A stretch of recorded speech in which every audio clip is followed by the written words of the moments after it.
In 6 weeks, Californians will decide major changes to their representation in Congress. The man behind the maps joins us in the studio. 50 protects independent redistricting. A high-stakes election. Prop 50 destroys congressional districts created by the Citizen Commission. The key players trying to convince voters. As California tries to stabilize gas and energy prices, we hear from outgoing California Air Resources Board Chair Leanne Randolph how the changes impact you and why she's leaving the board sooner than expected. Tackling the insurance crisis, the candidates vying for your vote, and how their leadership could impact your coverage.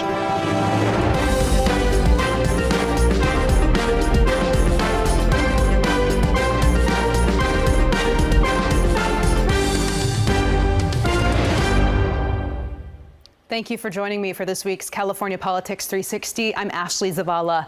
In just a few weeks, California voters will get mail-in ballots with just one question. Should California adopt new congressional maps? The proposed map aims to remove Republicans and add 5 Democrats to California's representation in the U.S. House of Representatives. You can see the changes laid out here.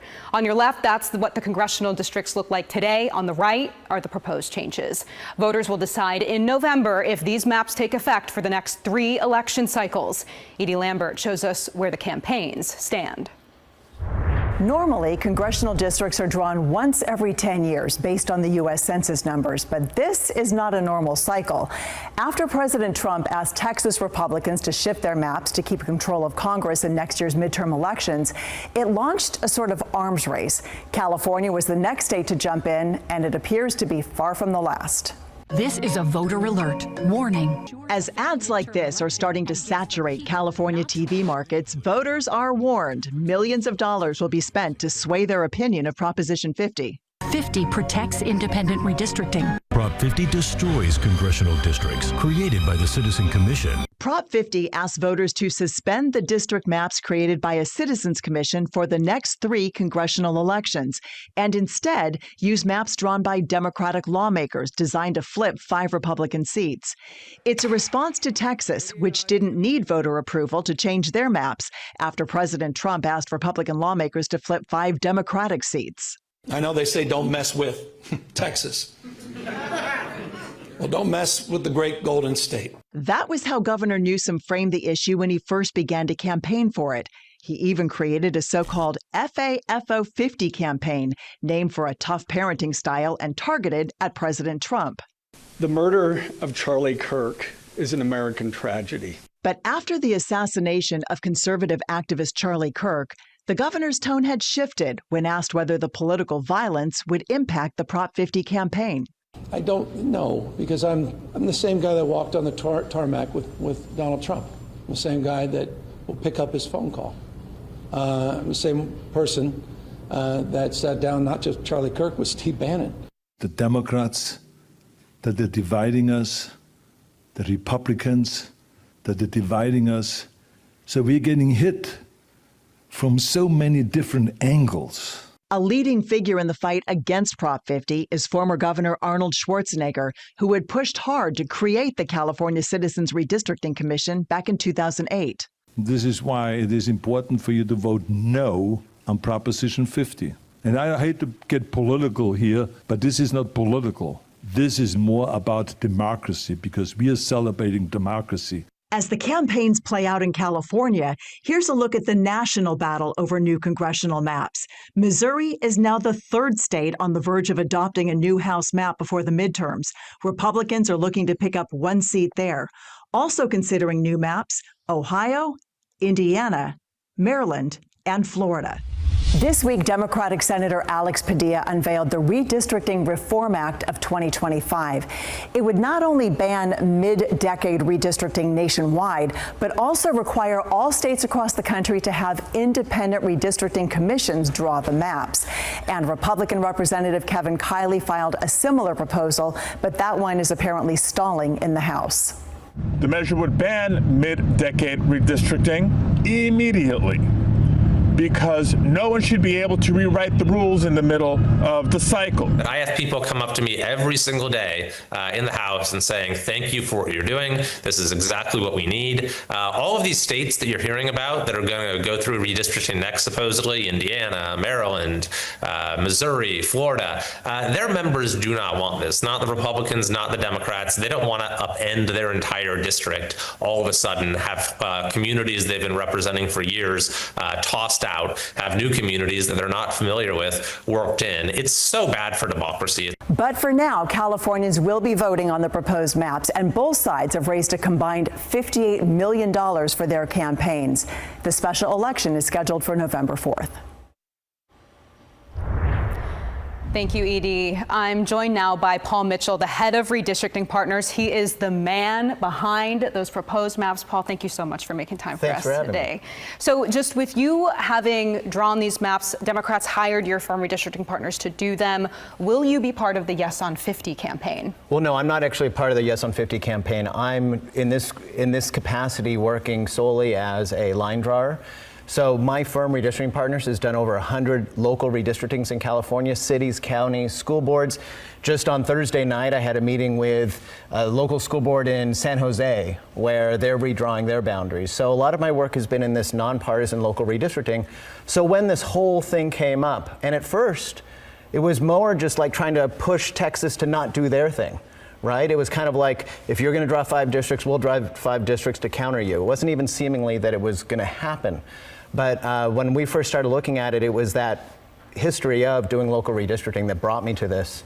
And I think we did the best we could to try to counter Texas's 5 district pickup. Okay. I mean, zooming out with these maps, I mean, there are concerns from communities who are speaking out. I know you've said you've tried to abide by the Voting Rights Act, but Lodi, for example, is split into 3 districts, and officials there worry there aren't enough constituents to care about when the community is split apart like that. A similar situation in Fresno County, which is being split into 6 parts. And then ethnic groups, including Asian Americans in Sacramento, Black voters in Stockton, Latino voters in Southern California. How would you respond to those concerns? Well, so first off, there's always communities that are split in redistricting. So we were able to bring the city of Martinez and make it whole in the districting plan. The county of Solano was split. We were able to make that whole. The city of Vacaville was split.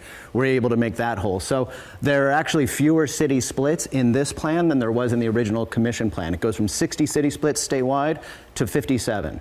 Secondly, with regards to communities of interest like the Asian community, there was a study done by UCLA that actually looked at the districts in total and said that this plan actually improves Asian voting power. And I expect something similar to come out from Latino groups that are looking at analyzing this to determine how it's affecting Latino voting power, particularly in the Central Valley, to positively impact those communities. So there will be always in a redistricting, somebody will say, wait, the district line, the person across the street from me lives in a different district. That's going to happen every redistricting. And every redistricting done by the Citizens Redistricting Commission or the legislature or through this ballot measure is going to have cities that end up getting split. But there's fewer cities split. So objectively, it's actually better on that metric than the existing commission plan. Okay, so you push back against some of the local officials that are saying this. I understand their viewpoint. But I also want to contextualize it, that when you're drawing districts and you have to keep Antioch whole as an example, maybe Antioch in this plan is whole and Lodi is split, and in another decade, maybe Antioch will be split, like the commission split Antioch, and Lodi will be whole. So this happens every redistricting. I understand you've said this is a complicated process. I mean, is this something you would ever do again if asked? Well, first off, I don't think this is ever going to happen again. So this ballot measure, and the reason that it's getting a lot of voter support, it is a temporary set of lines that will go into place, and it goes straight back to the Redistricting Commission in 2031. So I think this is never going to happen again. So I'm not going to be asked to draw districts in this manner ever again. And my entire work, whether it was in local government or doing state redistricting, when I did New York Independent Redistricting Commission twice, or New York City Independent Commission, or LA City Independent Commission, my work has always been in non on partisan redistricting, making sure we're not considering where incumbents live. We're trying to draw districts following the Federal Voting Rights Act, following the State's Fair Maps Act, and using the best guidance and principles and drawing lines. And so that is the core of our business, and that's what I expect our business to be from here on out. Just in general, I mean, what we're seeing play out across the nation, just what do you make of it? Final thoughts? Well, I think it's horrible that we're in a situation where we're having this devolving into a redistricting war nationally. We know where it started. It started with Donald Trump going into Texas and saying, I won Texas by such big numbers, I deserve 5 more congressional districts. And that was the beginning of this movement to try to change the election structure in advance of the midterm elections. Instead of candidates going out and getting lawn signs and doing polling and hiring campaign staff, they're trying to change the entire structure of our elections. So this move is the only way California can push back. And nationally, California is the only state in the position to be able to effectively push back. And that's why it's so important. And it is just a one-time thing. It's temporary. We go right back to the norms of the established redistricting commission, which we all support, as soon as this is all over. All right. Paul Mitchell, we appreciate you for coming in. Thanks for having me. Yeah. All right, well, next on California Politics 360, the outgoing leader of the California Air Resources Board joins me in studio. Her thoughts on recent action at the state capitol and the impact on your energy bills. It's an issue that impacts all Californians. For years, the price of power has risen dramatically, and it's impacted families trying to keep the lights on. In a report by the California Public Advocate's Office, it shows the price of electricity for PG&E has risen more than 100% in the last decade. And they aren't alone. Southern California Edison and San Diego Gas and Electric have also raised their rates. But it's not just for counting inflation. Analysts found the main drivers are also wildfire mitigation and insurance. Gas prices have also been impacted by state policies. California has consistently placed new regulations on the oil and gas industry, which companies say contributes to the price you are paying at the pump. Here's a look at the difference in gas prices from California to the U.S. since 2019. So joining us now, California Air Resources Board Chair Leanne Randolph. Joining us, thank you so much for being with us on California Politics 360. Thank you for having me. Thank you so much. So I just want to start this week. The Newsom administration, you announced your retirement, which is happening sooner than expected. Why did you ultimately make that decision? I just decided it was the right time. I accomplished the things on my to-do list that I wanted to accomplish when I came to the Air Resources Board, getting the 2022 scoping plan updated, implementing the governor's zero emission vehicle executive order, and reauthorizing our cap and invest program, which the governor and the legislature just accomplished. And I decided it was a good time for me to move on. And I have a wonderful successor in the governor's climate advisor, Lauren Sanchez. Yeah, you mentioned cap and invest. Yes. And I know the state this year really tried to balance affordability while also meeting the clean energy, renewable energy goals that it has, that you have been a part of.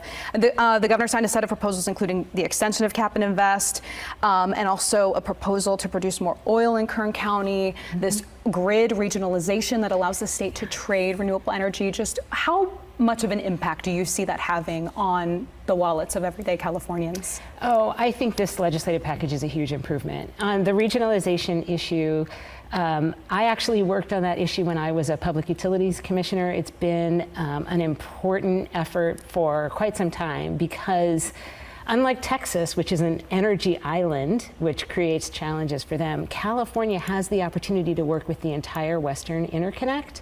And that allows us to buy Wyoming wind when we need it, and it allows us to sell excess solar that gets produced during the day.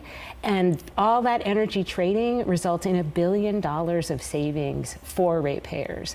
So it's just it's a much more environmentally friendly and much more efficient way to get our energy. The bill that was included in that set of proposals allows for more oil production in Kern County. I mean, just from the clean air perspective, was that something that frustrated you, or were you on board with that? I thought actually it was a really important step for a couple of reasons.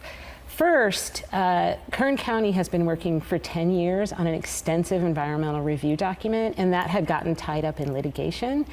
And, you know, as the governor and the legislature have been trying to work on, we need to make sure that we do the appropriate environmental review. But when that's completed, we need to be able to move on and build projects that do the right things.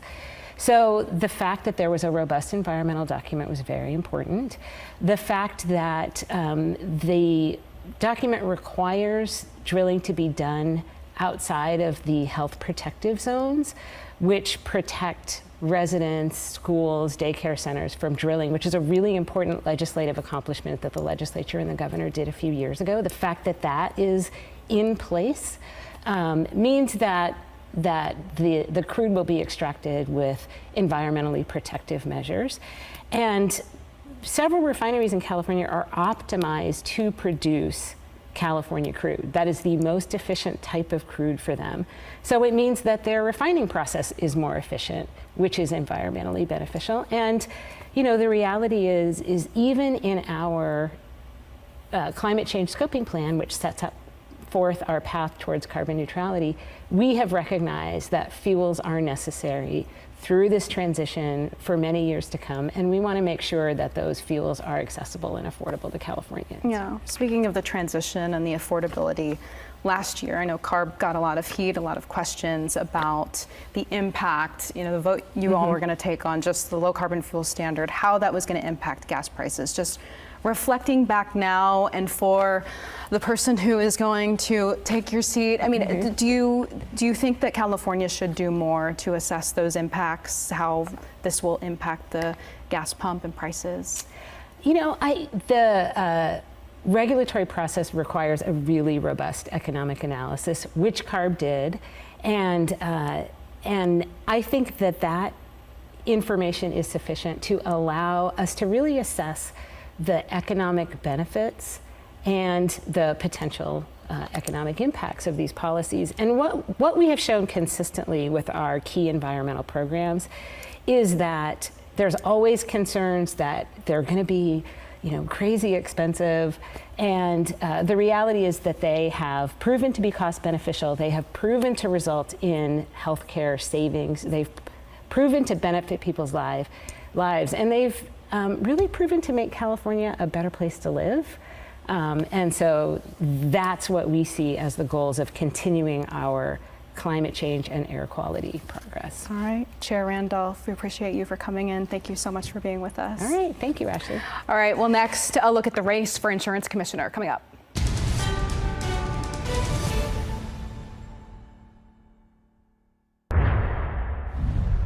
California is dealing with an insurance crisis, and next year, voters will decide who they want to handle the issue. Joining us now, journalist Sophia Bolag with the San Francisco Chronicle, Blake Jones with Politico. Thank you both for being here. Thanks for having us. Sophia, I want to start with you.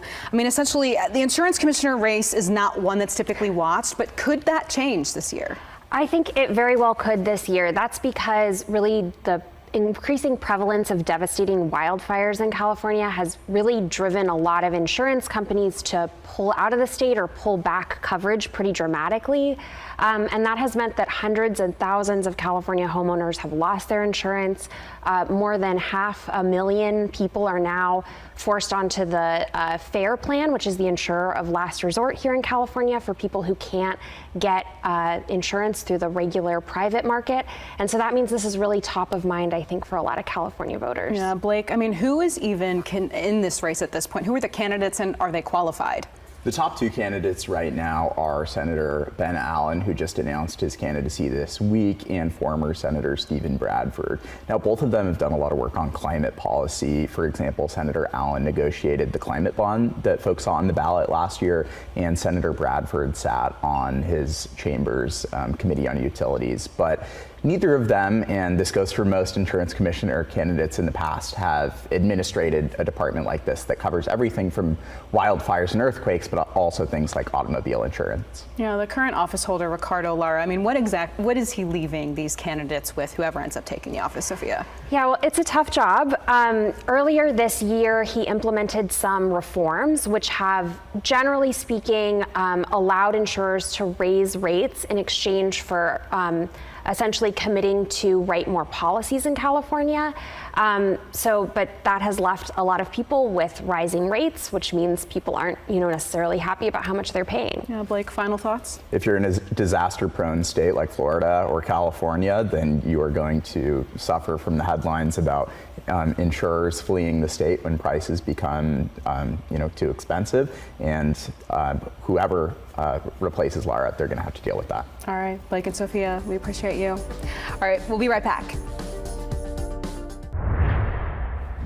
Next week marks 17 years since then Governor Arnold Schwarzenegger banned texting while driving, but it's a battle CHP is still working to combat even today. There's been more than 2,000 crashes with the driver on their phone in the past decade. Thank you so much for joining us for California Politics 360. We'll see you right back here next week.